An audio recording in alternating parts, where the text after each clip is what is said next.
ওর ক্যানিংয়ে যদি সওগাতকে দায়িত্ব দেওয়া হয়, সওগাতকে যদি দায়িত্ব দেওয়া হয়,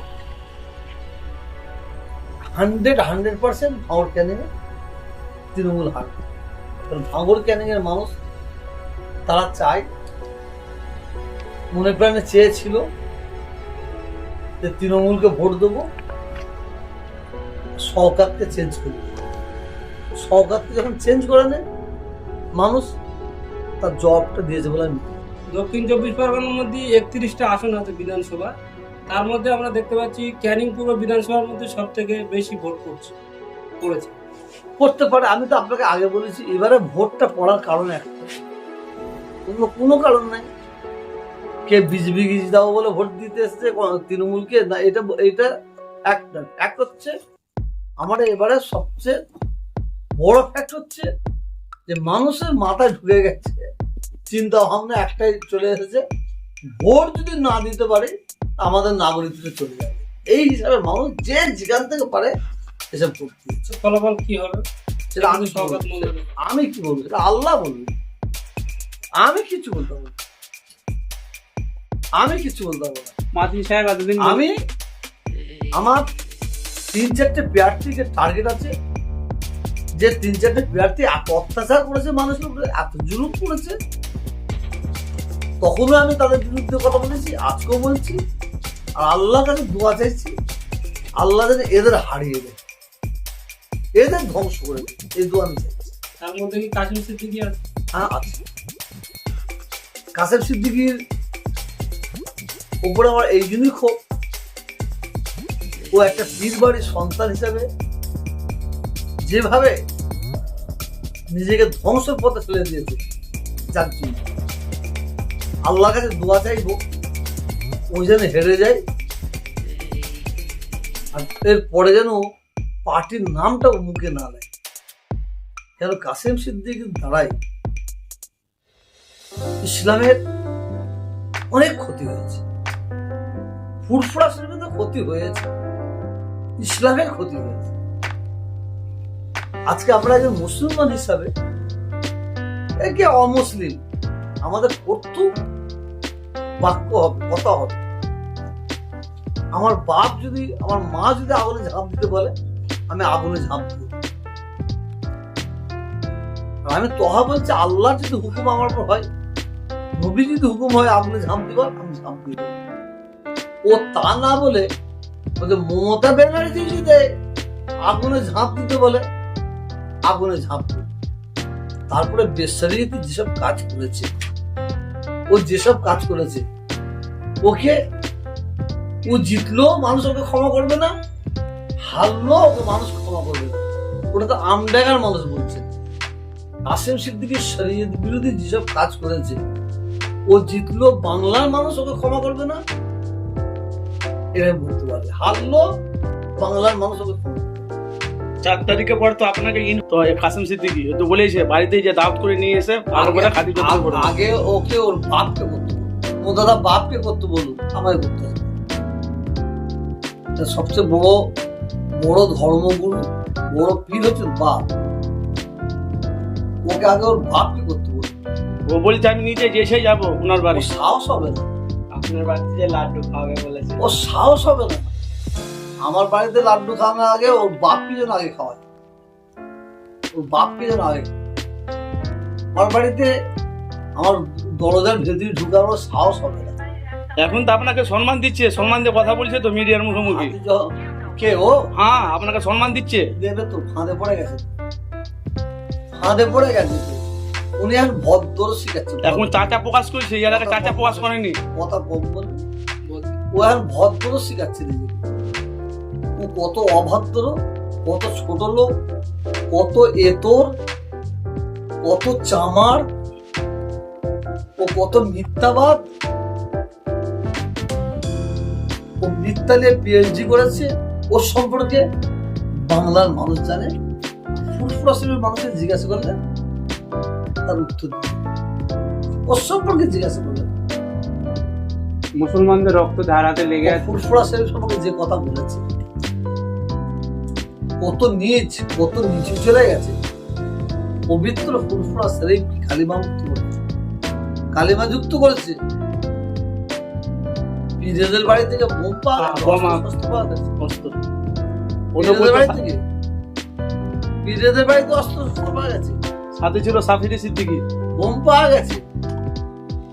ওর এত বড় সাহস, নিচে নাচতে নাচতে এত নিচু চলে গেছে। হ্যাঁ,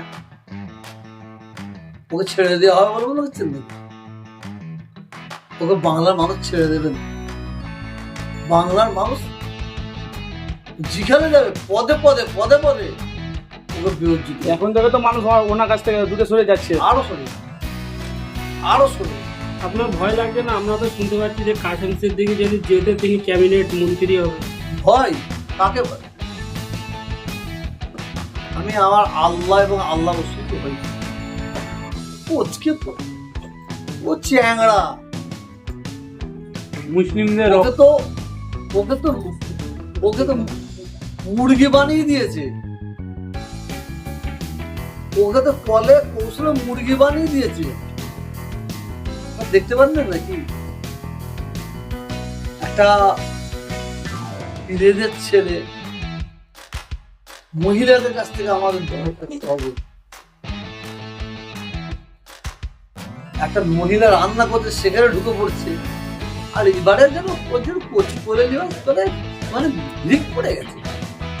যেখানে যাচ্ছে কচি করে দিচ্ছে, কচি কচি কচি কচি কচি। কিন্তু কচি কচি কচি করে নিচ্ছে। নিজের ছেলে মেয়েকে কত কোলে নিচ্ছে, আমরা অত কোলে লিয়া দেখতে পারিনি, অত কোলে লিয়া দেখতে পাইনি। কিন্তু এত কোলে লিয়া মানুষ বুঝতে পারে না ও কোলে নিচ্ছে কেন? ভোটটা ঝাড়ার জন্য। বাচ্চা ছেলেকে চুমু খেচ্ছে কেন? ভোটটা ঝাড়ার জন্য। চুলের কাটিং পরিবর্তন হয়েছে। তো অভিনয় করতে জানে না, মানুষ জানে। চুলের কাটিং সবকে বলে দিয়েছে। ওকে আম দেখার মানুষ ওর নাম দিয়েছে, ওর বাপ যে নাম দিয়েছে, ওর দাদু যে নাম দিয়েছে সেগুলো মুছে দিয়েছে। যে ওর নাম দিয়েছে দেখেন না, ছক্কা ছক্কা ছক্কা, বজরংবলী, বজরংবলী নাম দিয়েছে। শোনেন না আপনারা? ওকে কেমন বাবুল সুপ্রিয় পাশে রেখে কেমন চাঁটছিল দেখেন না? কি সুন্দর চাঁটছিল। পাওয়াফুলের তোড়াই ওনাকে আবার দেয়া হলো। আর কি সুন্দর চাঁটছিল। আবার বলছে গানটা নিশ্চয়ই জানো তুমি, এভাবে কথা বলছে কাসেম। ও চাঁটছিল, ওকে চাঁটছিল তো। বাউল সুপ্রিয়ার হাতে মুসলিমদের রক্ত লেগে আছে একদম একদম। ইমাম সাহেবের ছেলেকে মারা হলো, ইয়াং ছেলে মারা হলো। তাহলে পীর পরিবারের সন্তান হয়ে কি মুসলিম, যে মুসলিম হত্যা করেছে তার সাথ দিচ্ছে? সেটা বাংলার মানুষ বলবে, বাংলার মানুষ বলবে। আমরা একটা কথা বলি, ব্যক্তিগত কথা আক্রমণ না করে আমরা একটা কথা বলি, আমরা বাংলার মানুষ সবসময় অন্যায়ের বিরুদ্ধে থাকবে। এটা বলি। ধন্যবাদ। কি হবে? আমি একজন মুসলমান হিসেবে এই কথাটা বলতে পারবো না। তার কারণ একটাই, আমরা আল্লাহ বিশ্বাসী। তবে পশ্চিম বাংলায় এবারে যে ভোট হল, এবারে এত শান্তিপূর্ণ ভাবে ভোট আমি আমার জীবনে দেখি। বাংলার মানুষের তাই কথা। এর জন্য নির্বাচন কমিশনকে ধন্যবাদ দেওয়া দরকার আছে। পারেন হুজুর, আমরা গতকালকে দেখেছি বিভিন্নভাবে কেন্দ্রীয় যারা জওয়ানরা আছে বিভিন্ন স্ট্রং রুমের ক্ষেত্রে তাদেরকে বলছে যে অত্যাচার করছে। এটা কতটা সত্য? তারা তো এসব উত্তর আমি দিতে পারবো। হুজুর, আমরা দেখছি আপনাদেরই পীর পরিবারের একটা সন্তান, সে আমডাঙ্গায় দাঁড়িয়েছে এবং বিভিন্নভাবে বিভিন্ন এলিগেশন লাগাচ্ছে। এই ওনার সম্বন্ধে কি বলবেন? আমি পীর পরিবারের একটা সন্তান কেন বলি? একটা অনেক মাফ করবেন, দুটো সন্তান। দুটো দাঁড়িয়েছে। তা আমি আমার পরিবারে দাদা হুজুরের আওলাদের আওলাদের আওলাদের পুরো ছেলে যদি পলিটিক্সে নাম লেখায় তার কঠোর মুজাদ্দেদ জবান পীর আবু বকর সিদ্দিক রাহমাতুল্লাহ আলাইহি তিনি আমাদের ইসলাম প্রচারের কথা বলেছেন, মানুষকে শান্তির বাণী দেওয়ার কথা বলেছেন। ফুরফুরাসকে যদি রাজনীতি করার দরকার হতো তাহলে ফুরফুরাসের পীর আবু বকর সিদ্দিক রাহমাতুল্লাহ উনি রাজনীতি করতে আমি চ্যালেঞ্জ করে বলছি উনি বাংলার মুখ্যমন্ত্রী, কিন্তু উনি রাজনীতিকে পছন্দ করেন। রাজনীতি করা পাপ নয়, পাপ নয়, ব্যক্তিগত করতে পারে, কিন্তু আমার ফুরফুরাসের পীর মসজিদরা কেউ রাজনীতি করেনি এবং রাজনীতি করাটাকে তারা পছন্দ করে, এটা বলতে পারে। তো কখনো দেখা যাচ্ছে উনি টুপি খুলে ফেলছে, কখনো দেখা যাচ্ছে মেয়েলে পাশে বসে আছে। দেখেন ও যে এত নিচে চলে যাবে, ও যে এত নিচ হবে, ও যে এত এতর হবে, এটা বাংলার মানুষের সব ধারণা পাল্টে দিবে। তা না হলেও বলতে পারে যে মমতা ব্যানার্জি আমাকে বলে আগুনে ঝাঁপ দিয়ে দেবো, ওর মুখে আমরা এটা শুনছি, ওর মুখে শুনবো আল্লাহ এবং আল্লাহ রসুলের যদি হুকুম হয় আগুনে ঝাঁপ দেওয়া, আমরা আগুনে ঝাঁপ দেবো। সারা বিশ্বের মুসলমানকে যদি আল্লাহ আল্লাহ রসুলের অর্ডার হয় আগুনে ঝাঁপ দিবার, আমরা আগুনে ঝাঁপ দেব। আজকে মমতা ব্যানার্জিকে খুশি করার জন্য ওই ভাষাটা ইউজ করেছে, কিন্তু জানে না মমতা ব্যানার্জি ওকে কলে কৌশলে মুরগি বানিয়ে দিয়েছে, ওকে মুরগি বানিয়ে দিয়েছে। কারণ ও তো মমতা ব্যানার্জিকে গালাগালি করেছিল, ববি হাকিমকে গালাগালি করেছিল, ও আমাকে গালাগালি করেছিল, ছোট বড় কথা বলেছিল। মমতা ব্যানার্জি বলে দাঁড়া তোকে দেখছি, যে জায়গায় ও পিচ্ছা পড়েছিল মমতা ব্যানার্জি কলে কৌশলে ওকে চাটাচ্ছে। অনেকে অভিযোগ করছেন যে আপনাকে গুরুত্ব দিচ্ছে না, না দেওয়ার ফলেই কাসেমকে এখন করছে। আমার কিসের গুরুত্ব, কিসের গুরুত্ব? বলতে তোহা সিদ্দিকী গাইড করে দিয়েছে মমতা বন্দ্যোপাধ্যায়। আমি কি বলে প্রধান ছিলাম না, সদস্য ছিলাম না, কোনো এমএলএ ছিলাম না, কোনো এমপি ছিলাম, কিসের সাইড?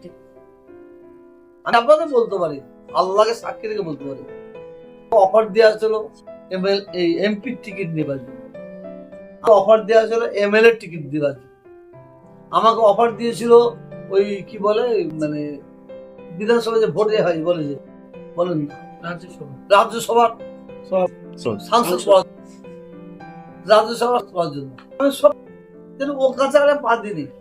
আমি এমন একটা বাড়িতে জন্মেছি, এমন একটা জায়গায় আছি, এর চেয়ে বড় সম্মান আমার কিছু আছে বলে আমার মনে হয় না। কেন আমার নেতা তো বলতে পারে না, আমার নেতা একটাই, আমি গর্ব করতে আল্লাহ সকল আদা করি, নেতা একটাই নবী মুহাম্মদ রাসূলুল্লাহ সাল্লাল্লাহু আলাইহি ওয়াসাল্লাম। বড় পাওনা আমার আর কি আছে বলুন?